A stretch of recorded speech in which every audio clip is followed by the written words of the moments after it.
Good morning, good afternoon, good evening, and welcome to another Tackling Taboos podcast. I'm your host, Stephen Adubafor. I am a project delivery manager in the Exchange Exit Strategy team within OpenReach, and I'm also the events lead for the Ethnic Diversity Network in OpenReach. But today's not about me. Today is about our lovely guests, and we've got an amazing series of podcasts actually coming up through the month of October 2024 during Black History Month in the UK. And these are going to be centered around various different topics affecting the Black community, and especially from a women and female perspective on some of these key topics. And today's topic we've got is the topic of being a strong Black woman and the narrative that surrounds that. For those of you watching visually, you'll see some of our backgrounds are showing the theme of Black History Month, which is reclaiming narratives. And this is one of the key narratives that we want to try and reclaim on this particular podcast itself. So with me doing less talking, I'll actually introduce our guests to begin with. So I'll start with Asima. Hi everyone. Yes, my name is Asima Habter, and I've been in OpenReach now for just over 5 years. In terms of my day job, so I'm a culture manager and I sit in the transformation and change team.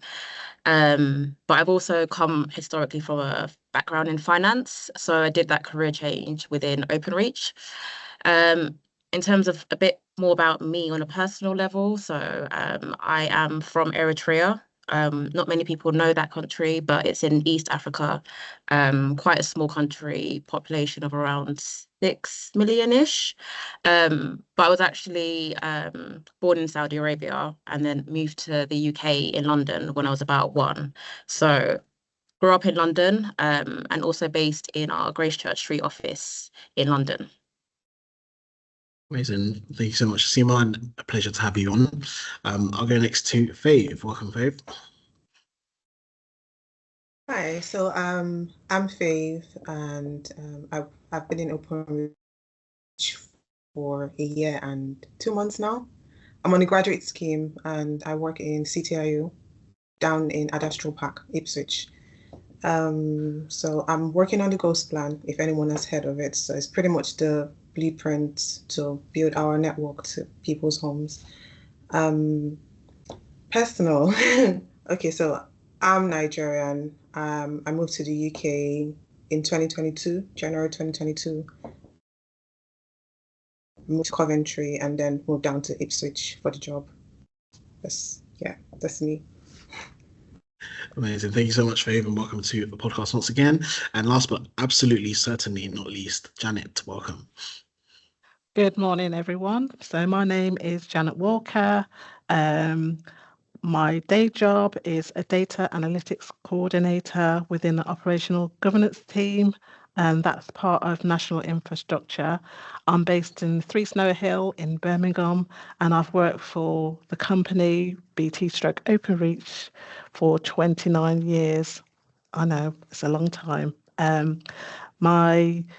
I'm also a member of the EDN committee, which I joined about a year ago and thoroughly enjoying being part of the network and what it stands for. My parents are both from Barbados. I was born here, but they came over to this country as part of the Windrush generation. I think their initial thing was to stay just for about 5 years, but then with 8 children later, it was something that then they decided then it wasn't feasible, so stayed here and to make a better life for us. So that's just a little bit about me. Over to you, Stephen. Thank you, Janet, and welcome again. And just to complete the circle, because you've got quite a good mix. So I'm also British or UK born, but my family heritage is from Ghana. But my mum actually was also born in Birmingham, so not even too far from where Janet is now. But yeah, I think we've got a nice, good mix of backgrounds and heritage on the podcast this afternoon. But yes, we'll get straight into the topic. So being a strong Black woman, I guess I wanted to start by kind of asking the panelists or our guests, like, when you hear that phrase, like, what initially triggers your mind or triggers in your heart? Is it like things from like history? Is it like what's currently going on at the moment? Like when you hear just the term being a strong Black woman, what does it mean to you? Open floor.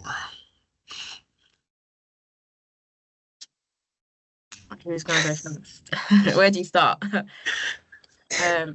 I can go first. So I think it's obviously it's quite a triggering phrase, in terms of like, angry Black woman.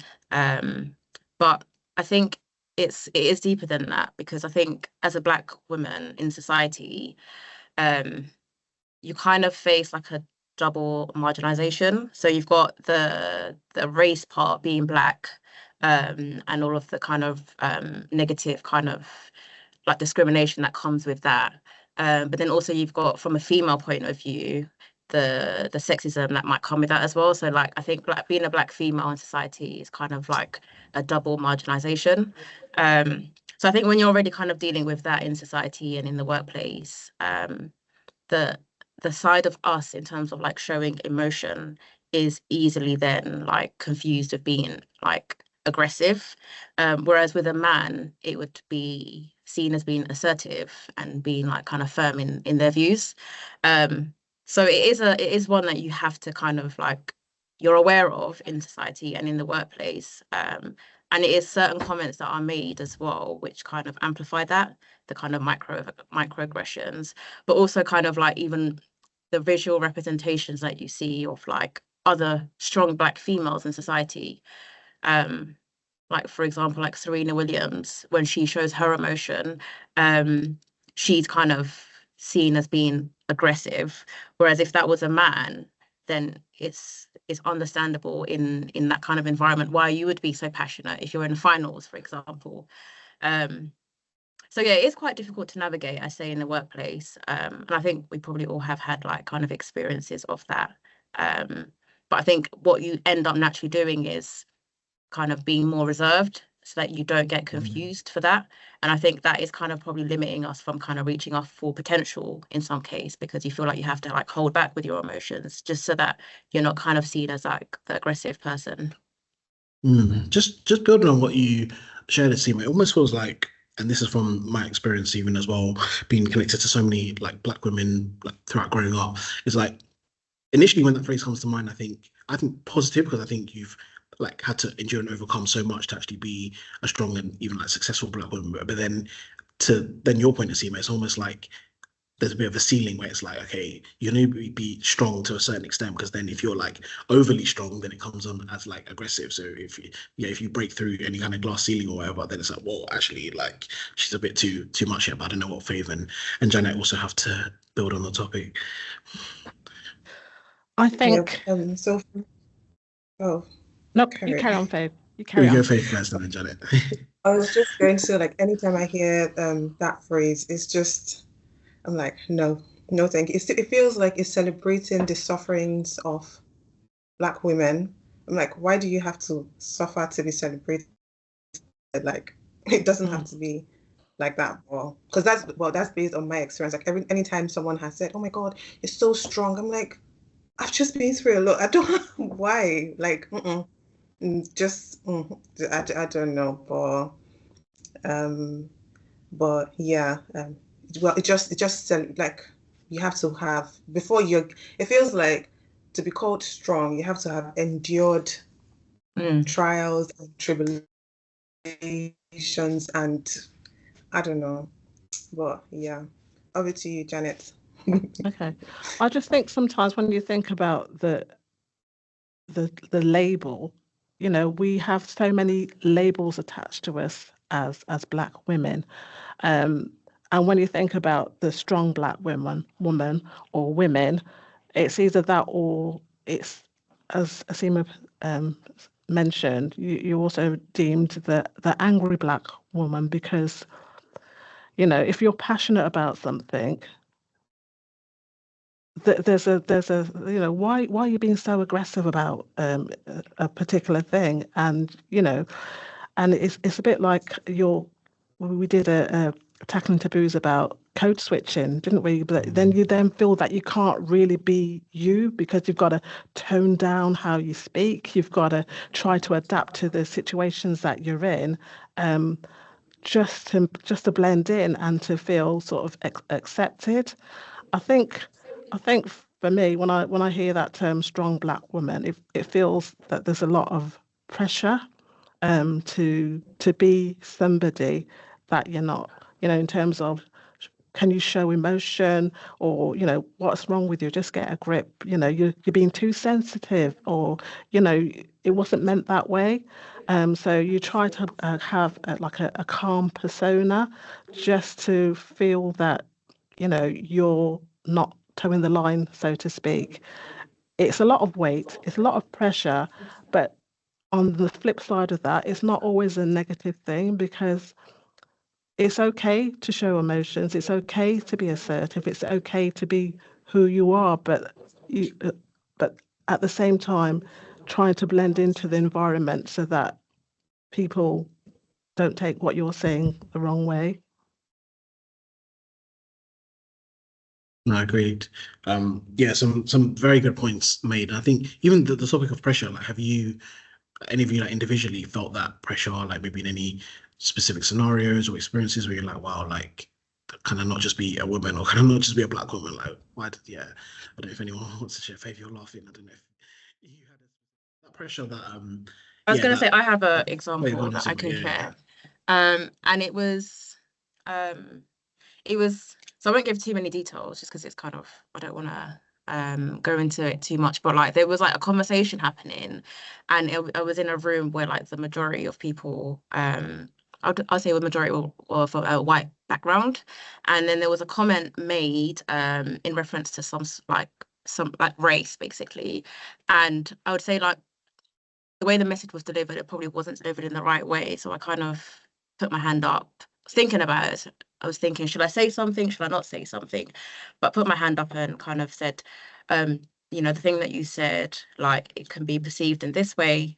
But then I think a few people agreed with me, but the person that I was kind of delivering the message to was like, thanks, Seema. Like, next time you don't have to shout at me if you want to say something. But like, it was because I think they didn't like the fact that I not called them out, but No, kind of like commented on it. Um, Yeah. and I think everyone in the room would have agreed that like, I didn't raise my voice. I didn't say anything that was rude, but I kind of explained how it could have been perceived. Um, and if you hear the example, everyone would have agreed with me anyway. So, but I don't want to kind of take a detour on the actual comment. But it was the fact that like that person felt challenged by me, but then felt like I was shouting, even though like my voice was like the same tone. But I think it's that kind of dynamic of like when you try to speak up, like you have to be you have to very like you're always conscious of, I don't want to make the person feel uncomfortable, and I always would do that to anyone in whatever scenario. But it was that kind of comment of like, you don't have to shout at me next time or something. That feeling of like, who are you to tell me? But Mm. yeah, and had it been someone else that said the same thing, they probably wouldn't have reacted in the same way, in my opinion. And people did come up to me after, and some people even made complaints as well to say like the way that they spoke was like not fair. Um, but yeah, it's those kind of like little comments that kind of like stick with you, and make you very conscious of, should I speak up next time? And I think that's why it is very important for our allies to come and speak up for us sometimes, because it can be draining having to be the only person that has to always speak up about certain things. And I think, yeah, it's a good shout out to allies in this case. Like, if you see something, like, don't wait for that person that is on the receiving end, maybe to have to speak up, like, be the voice for that person as well.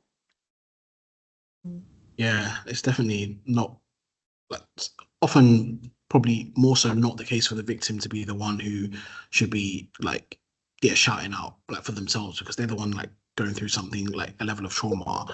So actually, like, yeah, they need to be protected, they need to be, like, uplifted, and yeah, as you said, like, allies, people around them, like, yeah, if you generally see like someone is not comfortable with a situation, like, obviously, like, most of the time check with them, like, and if you want to, like, verify, like, are they actually okay with the situation, if it's not, like, abundantly obvious. But then, yeah, actually, it's those times that they'll need someone to, like, step in on their behalf, or someone to just, like, be the mediator in the situation, because yeah, otherwise you don't know the knock-on effects that it could have for that person, like, later on in the workplace. So yeah, well said, Asima. And I think that the narrative as well, I think, in terms of the pressures of being a strong Black woman, and actually the way the phrase was coined in the first place is like how does that for you guys even play a part in whether it's your life in society, whether it's your life in the workplace? Like, does like I guess the potential balance between like living your life as just like a woman, but then also being seen as like a strong black woman who can endure so much, and then having to almost like potentially even live up to that, or like not even live up to that. I don't know how it sits with you, you ladies. So when I was sort of thinking about this actual topic, I was thinking about, like the strong Black woman.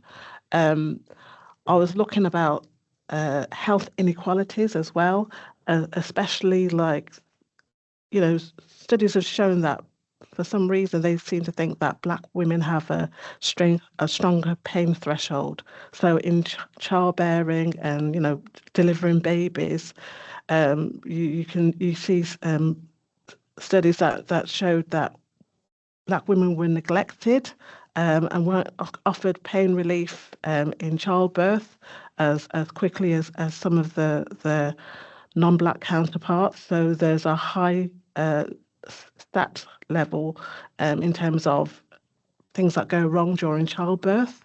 So, all because they think that, you could just push the babies out with little assistance and stuff like that. Thankfully, that's never happened to me. But I've heard of so many instances where it's not been the case. So, you talk about the health inequalities, not just in childbirth, but even when it comes to mental health and stuff, not being offered the right level of care because you're deemed to be this strong person that should just get on with it. Mm. Yeah. No, it's very true, and that's also a shameless plug for a future healthcare podcast. We're going to have one tackling taboos in a number of days or weeks or so that will touch like in depth about like some of the inequalities within the healthcare industry, especially affecting Black people, because I think a lot of that stems from that narrative of like they're stronger, so they don't necessarily need the same amount of pain relief, and other topics surrounding like just not even being catered for. So very well said, Janet, as well.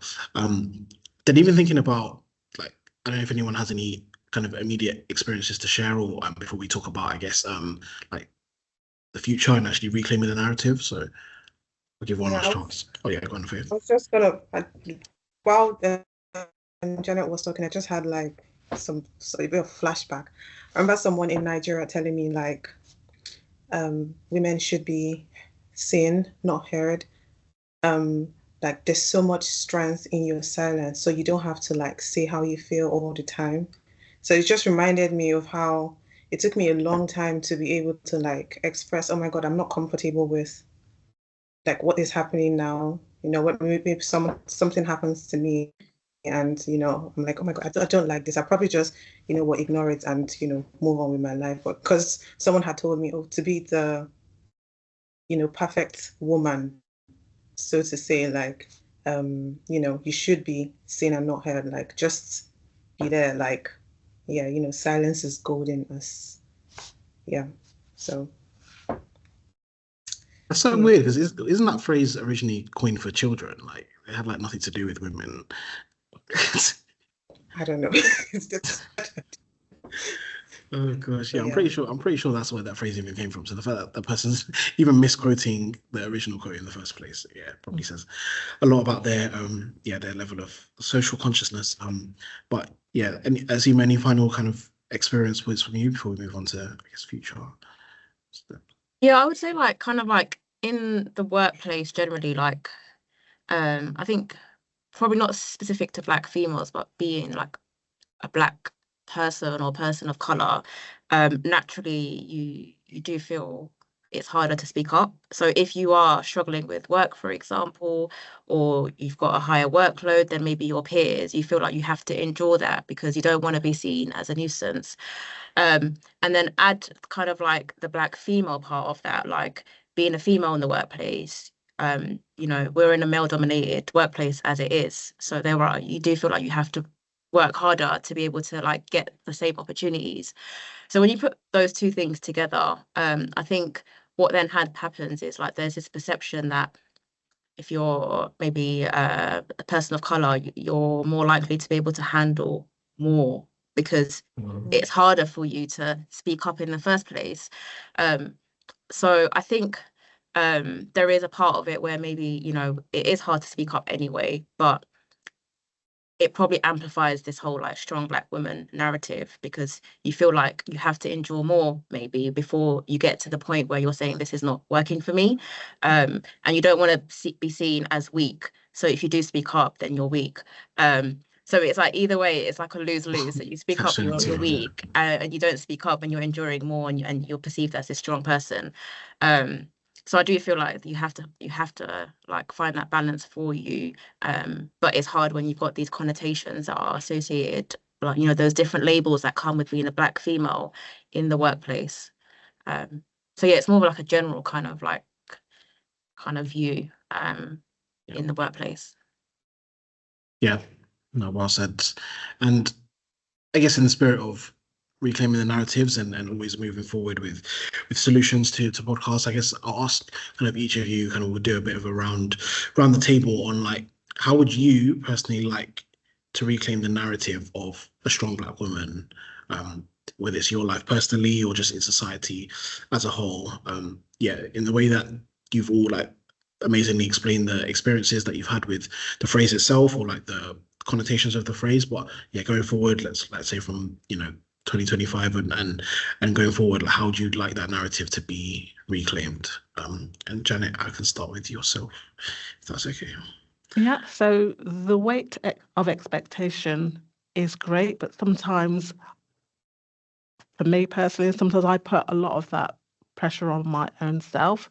So it's allowing myself and giving myself permission to say, look, I'm not handling this very well, or I need the extra help. So it's for me then to then speak up, because people can't always tell or always know how you're feeling. Because if you're internalizing a lot of that, then I suppose by the time you do get to speak, it does come over in the wrong way. So it's me, it's the self-reflection. What can I do? You know, it's not always about me offering solutions, but I need to speak up first to let people know what's actually going on and how I'm feeling. I'm learning to do that a lot more now, rather than people having to second guess. So that's something that through self-reflection, that's what I'm learning to do. Amazing. Thank you so much for sharing. Faith, can I go to yourself next? Okay. Yeah, definitely speak up. And also for me, also know when to ask for help, because I found like initially I would try to like, especially in my new role, I'd see myself doing like going when I could have asked someone for help and, you know, I could have had my answer in, you know, 30 minutes or something. I'll probably spend, you know, hours trying to figure something out. So definitely ask for help in my personal life as well. Ask for help when I need help, and also be able to say no. Like, no, like I can't do this 100%. right now. Like, Yeah. yeah, I'm not available for this call. I'm not available for this. You know, my Saturday is booked. I want to sleep in, and all of that. Yeah. It's true. It's true.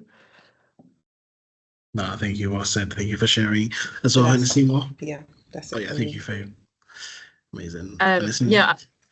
Oh, it's always hard going last because I really agree with both like Janet and Faith. I can really resonate with both of their views. But I'd say like on top of that, like kind of like this is kind of like do my own research, but like, you know, celebrate the successes of other like Black females, and like Black females that have played a big role in society, because, you know, growing up, we didn't get exposed to all of that at school, in terms of learning about the history. So I think there's a lot of power knowing like your own history, but also like celebrating the successes of other Black females, current and in the past as well, that have played a role in like, you know, what getting us to where we are today. There is still a lot more work that needs to be done to change that narrative. But I would say like a lot of it is self-reflection, as like both what Janet and Faith said, but also like, learning about the other strong Black females, or just actually, I'm going to drop the word strong, but just the Black females that have played a role in society. So yeah, that's my comment. Just like I said before we close, something that I saw on social media yesterday around this topic. I don't know whether you ladies were or whether you saw it, was when Fleur East, she was interviewing Angelica Bell, and coming towards the end of the interview, Angelica Bell sort of broke down in terms of her being a Black woman and the role that she played through like television and the etc. And then Angelica was saying, look, you know what, I don't really feel like I'm a role model in terms, I don't feel like I've done enough. And when you look back at how much she has accomplished throughout her journey, where she didn't have like self-representation in the industry that she works in. Yeah, and and then they were looking back at all the different Black women that have come through, and as you were saying, Asima, they've achieved so much. So on the back of all of these women, we have something to celebrate. And there's always the cliches: if you can see it, you can be it. It's true. If you can see it, you can be it. But somebody has to make that first move. So sometimes it's a lonely existence where you don't see a lot of people that look like you achieving and accomplishing a lot of things. So yeah, drop the strong. But we are Black women and we are successful. We can achieve a lot, and we need to celebrate who we are, because, when we look at our trailblazers, where we're looking at us and in our own families, the things that I do to help, like my daughter, my children, to move them to the next level. I want something that I can pass the baton on to them, that they can move to the next level as they move up their career pathways, etc. So yeah, we have so much to celebrate. So that's why it's important for us to reclaim the narrative. 100%. I couldn't have said it better myself. And even some of the themes of I remember previous Black History Months, of celebrating our sisters and just the uplifting of Black females in our society is one that's definitely shouldn't be limited to a month. It should just be consistent and continuous. Just to really highlight the amazing things that people are doing, even in our business as well. And I know there'll be a bit of touching on that in some of the content that we're releasing in Open Reach and across BT, but yeah, definitely for these podcasts as well, is something we want to keep as a constant theme. So thank you so much for sharing. That brings us to the end of this episode of Tackling Taboos. So I wanted to thank Asima, Faith, and Janet for your time. I want to thank you, the audience, for your listening ears as well.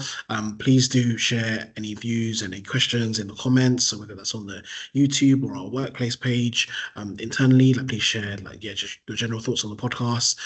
Any topics as well, ideas of future podcasts you'd like the EDN and Tackling Taboos to touch on. We're always welcome to the ideas and suggestions. But yeah, that's been us for this particular episode. So we want to wish you a good rest of Black History Month and a good rest of your day whenever you do listen to this. So take care and stay safe.